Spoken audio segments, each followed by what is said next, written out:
Hello everyone, welcome to my channel. I hope you are doing well.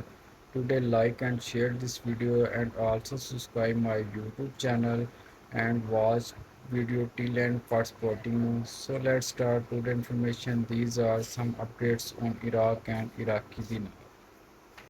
Before we begin this video, I recommend that you visit google.com and search for dinadata.com. This website is a great resource for the latest updates on Dinar Guru news, all conveniently located on one page. For more information, I encourage you to visit the site. Banking story from a reader. My mom mentions to me that a private client service from a major bank has been trying to get in touch with her in regards to the dong she has purchased. She went to the bank to make her appointment. She made the appointment with the branch manager. This manager knew all about the QFS and dinar, dong, and zim. She advised Mom that she has to have at least $100,000 in cash to make an appointment with private client services. My mom has $800 bucks in her account. So the appointment was made on the basis of the future value of the dong which she purchased through that bank. The appointment with the VP of Investments Private Client Services will be this coming Monday morning, so we should get news on that then if we have not already crossed the finish line. Central bank threatens exchange companies with unprecedented measures. Quote, the Central Bank of Iraq issued new directives that included strict measures on exchange companies, reaching the point of withdrawing their licenses and denying them access to the window of buying and selling currency. Wow! So the CBI is very serious, and it's about time. It's pretty powerful they're talking about Iraq is going to join the global financial system. Well, they're not going to do that with a program rate of 1310. They would have done it already. If Iraq goes to 1-to-1, are we also 1-to-1 even internationally? Yes, immediately, instantly. For example, a 25,000 note at 1-to-1 for you becomes a value of $25,000.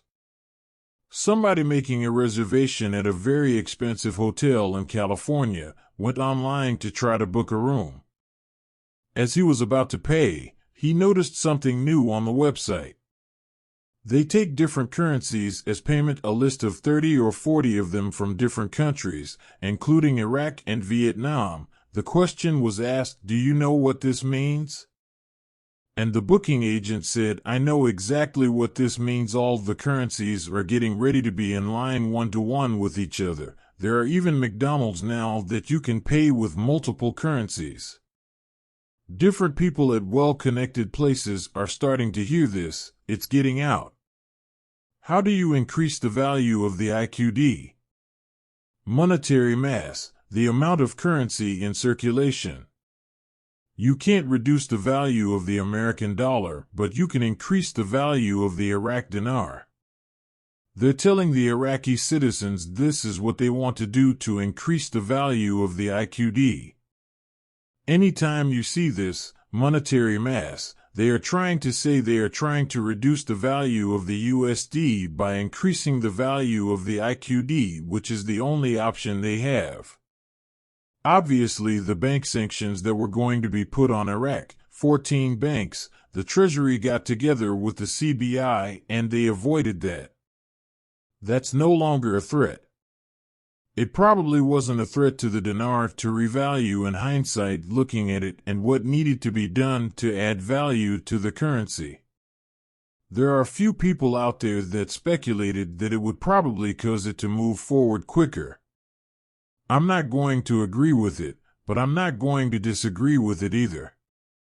It might be a very valid point, but it's all mute now because it's over with. Some kind of new edition of oil and gas law about to be revealed.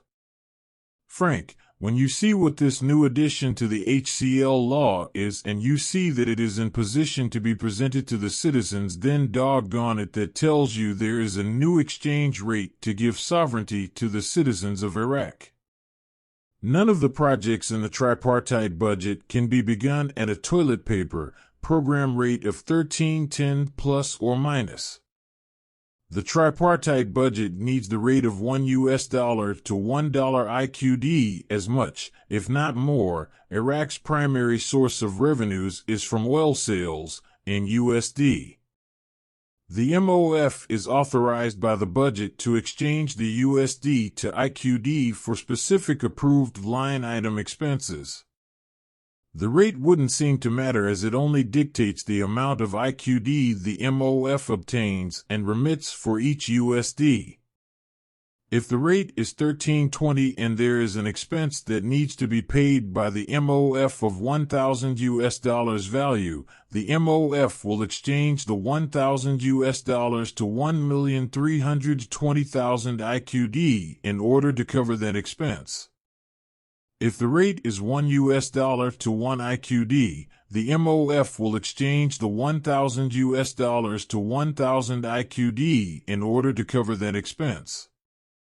In both cases, the value of the expense the MOF covers is still $1,000.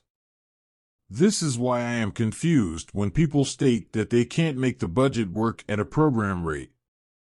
They have with every other budget they passed through the years and have continued on the 1/12 system at a program rate in the years they did not pass a budget.